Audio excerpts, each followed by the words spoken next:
Hello' বন্ধুসকল, আপোনালোকে নিশ্চয় গম পাইছে বৰ্তমান অসমত এটা টপিক লৈ মানে বহুত আলোড়নৰ সৃষ্টি হৈ গৈছে। মানে এটা যিটো সত্যৰঞ্জন বৰাদেৱে এটা কিতাপ লিখিছিল, ইছলাম আৰু কলংকিত কোৰাণ শ্বৰীফৰ আল কোৰাণৰ কথাবোৰ, এনেকৈ মানে এটা মানে গ্ৰন্থ প্ৰকাশ কৰিছে। তো এইটো লৈ মানে বৰ্তমান বহুত তৰ্ক বিতৰ্ক হৈছে। বহুত আলেম সমাজে মানে যিবিলাক মানে অসমৰ আমাৰ ইছলাম ধৰ্মাৱলম্বীৰ যিবিলাক মানে বিজ্ঞ মানুহ আছে, মানে জনা শুনা মানুহ আছে, সিহঁতে হয়তো অধ্যয়ন কৰি চাইছে যে যিবিলাক কথা লিখিছে যিবিলাক আসলে কোৰাণ শ্বৰীফত নাই, বা কোৰাণ শ্বৰীফৰ যিবিলাক ভুল ধৰিছে এইবিলাক কোৰাণ শ্বৰীফৰ ভুল নহয়।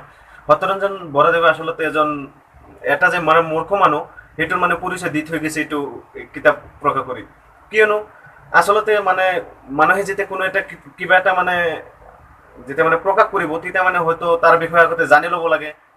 সত্যৰঞ্জন বৰাদেৱে কোৰাণ শ্বৰীফৰ বিষয়ে যিবিলাক লিখিছে সেইবিলাকতো মানে যিবিলাক মানে আলেম সমাজে মানে যিবিলাক মানে অধ্যয়ন কৰি চাইছে সেই কিতাপটো যিবিলাক কথা লিখিছে মানে মূৰ্খতা পৰিচয় দিয়াৰ বাহিৰে আৰু একো কৰা নাই। কাৰণ সত্যৰঞ্জন বৰাদেৱে মানে একোৱে মানে নজনাকৈ কিতাপটো মানে প্ৰকাশ কৰি পেলাইছে। মানে এনেকুৱা কাম আচলতে কৰিব নালাগে। আপোনালোকে হিন্দু ধৰ্মাৱলম্বী মানুহ ইমান মানে হীন কাম কিয় কৰে? ইমান মানে নগণ্য কাম, ইমান ঘৃণনীয় কাম কিয় কৰে আপোনালোকে?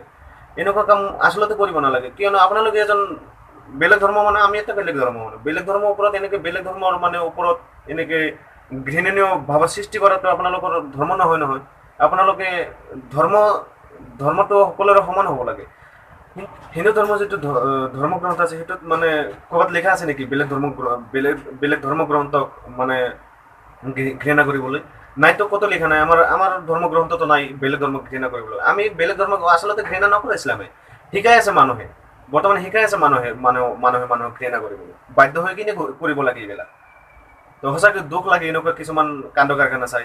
এইবিলাক আচলতে কৰিব নালাগে নহয়। মানে আপুনি কিবা এটা জনাৰ পিছত মানে কৰিলে সেইটো ভাল কথা। তো অনুৰোধ কৰিছোঁ মানে কিবা মানে ধৰ্মৰ ওপৰত কিতাপ এখন উলিয়াওক। সেই ধৰ্মটোৰ আচল মানে যিটো ভুল বা আচল যিটো মানে কলংকিত কথা, যিটো কথা কৈছে, সেইটো কথা মানে আপুনি উপস্থাপন কৰিব লাগিব। আমাৰ কোৰাণ শ্বৰীফত আয়াত আছে, যিবিলাক আয়াত আছে, যিটো আয়াত আপুনি ভুল পাইছে সেইটো আয়াত আপুনি তাত পেছ কৰক না। সেইটো আয়াতটো আপুনি তাত উপস্থাপন কৰিব লাগিব। তাৰপিছতহে আপুনি ভুলটো বিচাৰি উলিয়াই মানে কিতাপ প্ৰকাশ কৰিব লাগে। আপুনি নজনাকৈ এনেই মানে আবল তাবল বকি মানে এইবিলাক মানে অযথা কামে ইমান মানে মানুহক ঘৃণ মানে মানুহৰ মাজত কণ্ঠ লগোৱাৰ আপুনি কি ব্যৱস্থা কৰিছে? মানুহৰ মাজত আচলতে কাজিয়া লগোৱাৰ ব্যৱস্থা কৰিছে নেকি? এনেকুৱা কৰিব নালাগে আচলতে।